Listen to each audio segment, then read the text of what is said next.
Howdy there. I wanted to put a message out here for somebody that might need to hear this. November the 27th, 2022 marked my 2-year anniversary of being colon cancer free. Yes, I'm still in remission for 3 more years. Have to go in every 3 months to be rechecked. I wanted to explain some things here. When the port was placed, I think I had the surgery first of having partial of my colon removed. And I had to see a cardiologist before I could do that to make sure that my heart was healthy enough for the procedure. And then once the port was placed, my port was placed on this side. I don't know if you can still see the scar right there. Oscar, that was one of the heaviest things in my chest, and my line went from here, and then one line went up the neck, and it hurted real bad. Even when you would take showers, it was like the heaviest thing on you. Oscar, why are you being naughty, boy? And I'm trying to make a video. But yeah, that was part of it. And then once the chemo started, it was rough. It was hard to keep food down. Many of you may know that you go in to the hospital a certain amount of days and have chemotherapy, and then I came home on chemotherapy. It was like a buckle thing that went around my waist with the machine and like what I call a little pocketbook or a satchel, whatever you want to call it, that went into my port. And it was like every few seconds the machine would say, "Shh." And I mean, I was on the side of the bed throwing up. For a very long time, the only thing that I could keep down was boiled potatoes and boiled eggs. And my oncologist said that that was fine because at least I was getting protein. Then I found out about another recipe. I was able to keep that down. And then throughout my journey, I was introduced to 2 different pills. One called Pure Moringa capsules. One called Pure Graviola capsules. Pure Graviola, you take 1 at bedtime. The Moringa, you take one in the morning, 1 at night. If you want to do the powder, that's on you. Just make sure that it's pure. You can shake it on your food. You could make tea with it. Whatever you want to do. But to me, it was easier just to swallow the pill. I also wanted to say,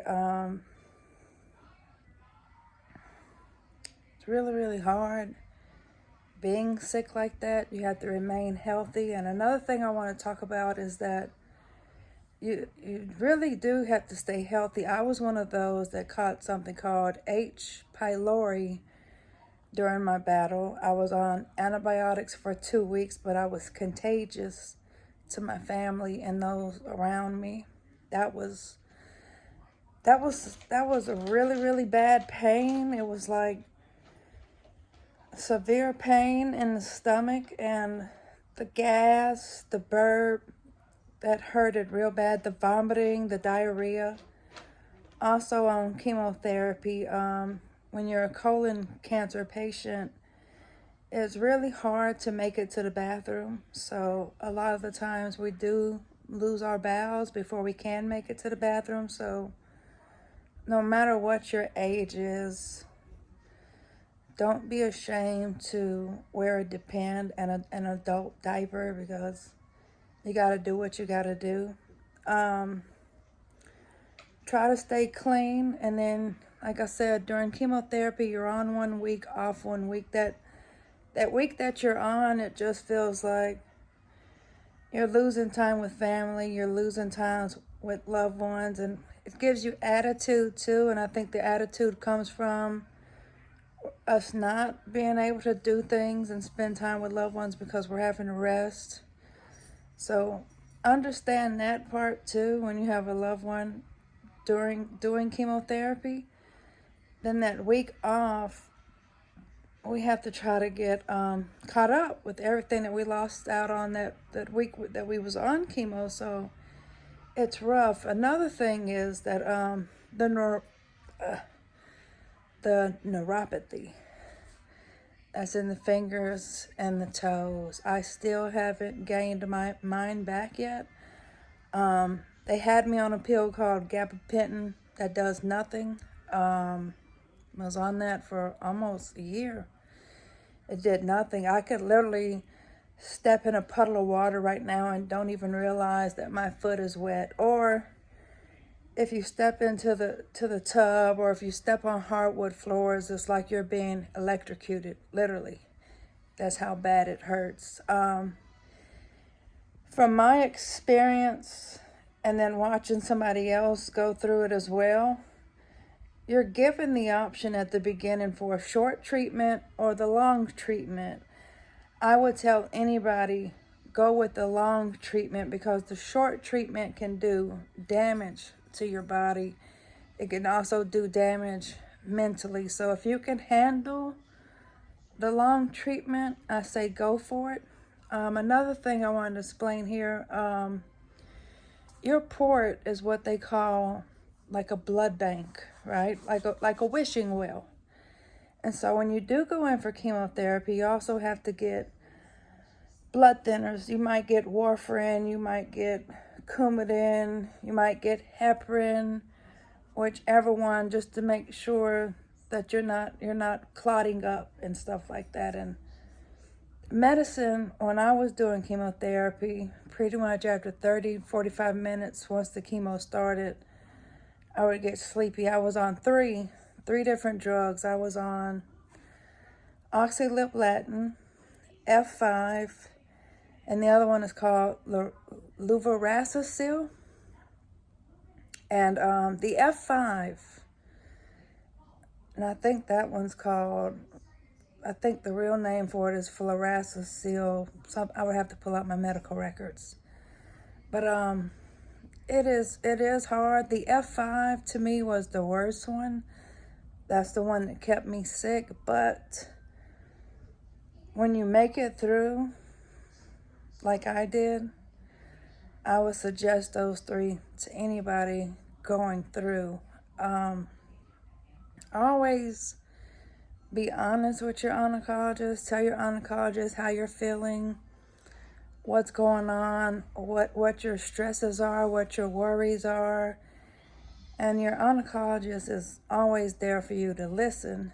And never judge a book by its character, because I was judged here on YouTube, not in my real life or my real family, and my real family here on YouTube. But I had some people that really judged me and said, "Oh, she's lying. She doesn't have cancer. Oh, she's making this up. Da da da da." How dare you? Because what if that happened to somebody in your family? Are you going to say that they're lying? I came on YouTube and streamed my chemotherapy.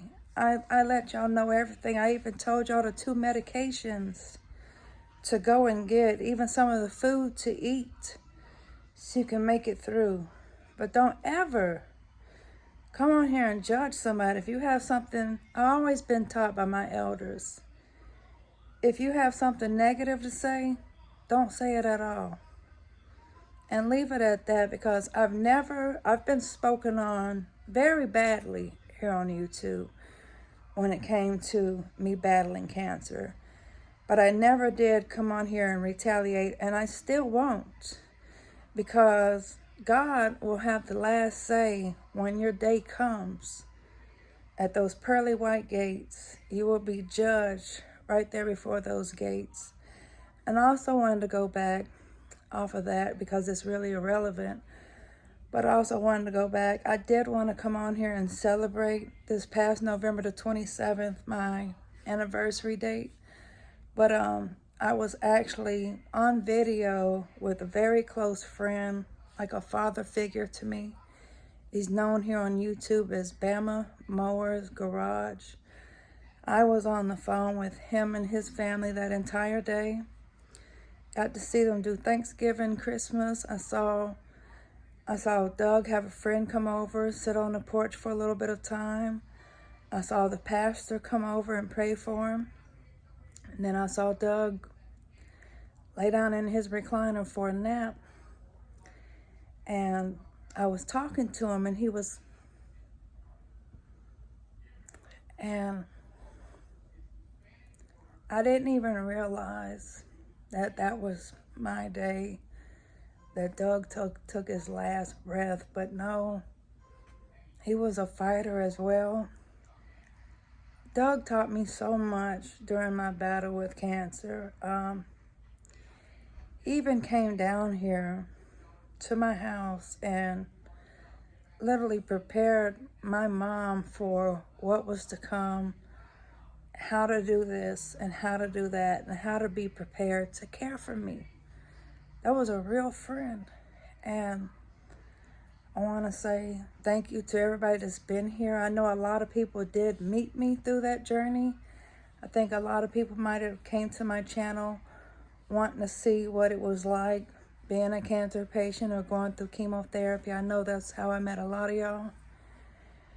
And there's one person here on YouTube that I also felt like I got through the cancer just listening to his music every day. Watching y'all pray and send cards and the kind words that I would see on my feel-good days. It was nice. It helped me get through. The insulated socks helped me get through. The insulated gloves, the gloves that had the little pointy things on it to where I could type, that helped me get through. And if I could be a help to anybody to let you know what to go out and get, let me know. Or if you want to know what to be prepared for, let me know. There are some very, very good doctors out here in the oncologist field. And I hope and pray that y'all do find an excellent doctor, because together we can do this. They try to say you have a 5-year span after you're diagnosed with colon cancer, but we're going to dismiss that, because at the end, God always has the last say. And right here, I'm going to say, long live Doug, and thank you for fighting for all of us. I love you. And to anybody out there that is going through the battle, we're here for you. Prayers.